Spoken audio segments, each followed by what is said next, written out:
Guys, bear with me. I've been away for some time because I just needed a break from social media and the madness of it all. I'm here now and I wanted to start with something very interesting because I know the world has been moving mad. So I'm trying to ease my feet back into things little by little. So let's listen to kemibadenoch, which I refer to as Auntie Kemi because, I want you to understand how a Muslim can trust her and her party with that sort of a sentiment. The answer is very simple. A Muslim cannot trust her and her party with that kind of sentiment and with her rhetoric in general. Like, you cannot trust her. So the man has already answered the question. Kemibadenoch. So let me first of all start by explaining my background. My grandmother was a Muslim. Okay, I was born in a country that was 50% Muslim. Hold on. I thought she was born in the UK. If she's saying she was born in a country that was 50% Muslim, she's not referring to the UK. She's probably referring to Nigeria. But I thought she was born in the UK and then raised in Nigeria to a certain extent. Anyway, that's not surprising because people, especially politicians that are unscrupulous, which is saying a lot, they like bending the truth. They like bending facts to suit their own purposes. And right now, it suits her purposes to say she was born in a country that was 50% Muslim. Also, when you want to talk about a certain group of people and you preface what you're about to say by saying, oh, you have some sort of distant alliance with them through a relationship from a distant relation, or you have friends that are Muslim, or you have neighbors that are Muslim, or my best friend's dog was a Muslim, whatever.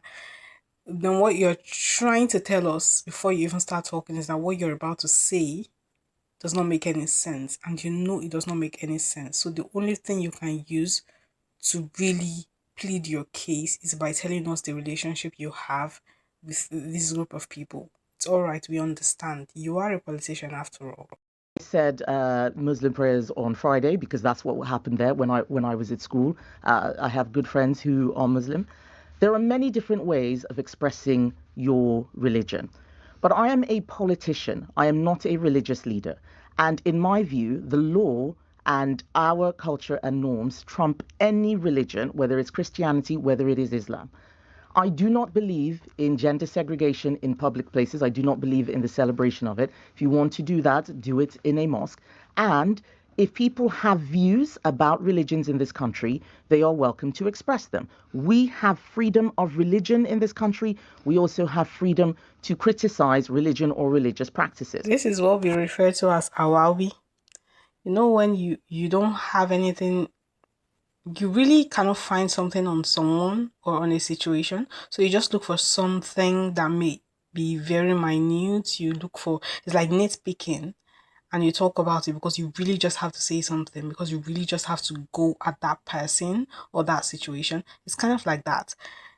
My auntie here, she really just has to go after the Muslims. That's why she's talking about their religious practices, talking about how there's gender segregation while they're observing their prayers or while they're having their religious practices.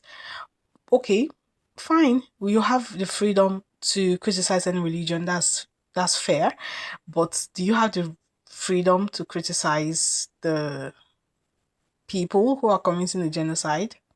Do you have the freedom to talk about them? Do you, Auntie Kemi, do you feel free to talk about Israel and talk about the truth of the situation? Do you feel free to say the truth the way you know it in your heart? What you know is the truth in your heart. Because regardless of what your rhetoric is, where you're always talking about, oh, Israel has a right to defend itself, oh, we have to stand with Israel, oh, da da da da da. I know you know deep down in your heart that you're saying what is not the truth. And I know it's because you've put yourself in an impossible position, because you've sold your soul. Which means you don't really have the freedom that you talk about so freely here. So, and that's fine. It's okay not to have the freedom, but I just want us to be clear. Do you have the freedom or do you not have the freedom? Which is it? which is what Nick Timothy, my shadow minister, was doing. If we are trying to tell people that you are not allowed to criticize any religion, then we are changing the very fabric, nature, and culture of this country. And I fundamentally disagree with that. I respect people's ability to practice their religion. We want that. We want people to have open expressions of faith in Trafalgar Square, but they have to be open and welcoming, not restricted and segregated. Lies. All politicians are liars.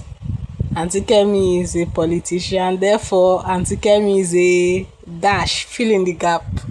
Check this out, guys. Some of my favorite comments. Someone was like, my grandmother was Irish. Doesn't mean I like Guinness, horse racing, or tarmac. Exactly. And that's something else to add to it. The fact that you have a grandmother who is a Muslim doesn't mean you care about Muslims.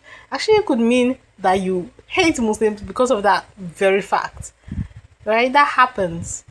99% of politicians don't care about anyone except themselves. The sooner people understand this, the better. That is the truth, is it not? And she already said that she is a politician. She's not a religious leader. So once we know that somebody's a politician, then we know what to expect from them. Check this out. Somebody said, but you can't criticize Israel without being labeled. But she can't criticize Netanyahu or Israel. Exactly my point. You have the freedom, right? If you know you actually have the freedom, then criticize who you're supposed to criticize. But you won't. You will not. As she said, she's a politician.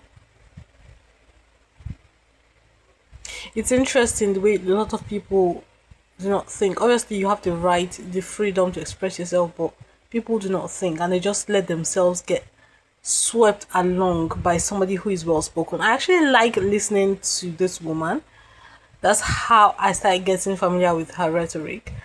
I actually like listening to her because she's very articulate. And here, do you see? Somebody said, do we have the freedom to criticize Israel? Exactly.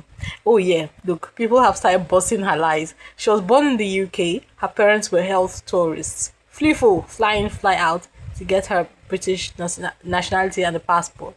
Unless, of course, she was born again. Yeah, she was probably born again. Oh my god. You're not allowed to criticize the Chosenite religion. This woman is so FOS. It's coming out of her mouth and ears. My grandmother was a Muslim. FOH. Oh my god. The comment section is where the party is, guys. I love going to comment section. The comment section is where the party is. Yo. Some people are just sheep. Like they will never, they don't think, they allow other people to think for them. And when you're articulate and you can present your arguments in a logical manner that is easy to follow, then it doesn't matter whether your arguments actually have merit. People will listen to you and they will actually believe you. They will believe you're right, even if you're lying to them. Even if you're telling them up is down and down is up, they will listen to you and they'll believe you. It's ridiculous. I mean, I understand the appeal. Like I said, I love listening to her because she's so articulate. I loved listening to her because she's so articulate. And I used to love to watch her debate in like the House of Commons or whatever they call it. And because I understood where she leaned when it came to the Palestinian thing, the Israel-Palestinian conflict, the moment I understood where she leaned, it just turned me off because I don't understand how somebody who is so articulate or somebody who is so intelligent can be talking like that, can be deliberately forging the truth, like saying the opposite of the truth, something that affects so many lives. Like I do not understand how, but I understand it because it's only when you've sold your soul, it's only when you've sold yourself that you can talk like that. So yeah, I understand it, but I really don't understand it. Anyway, thank you for watching.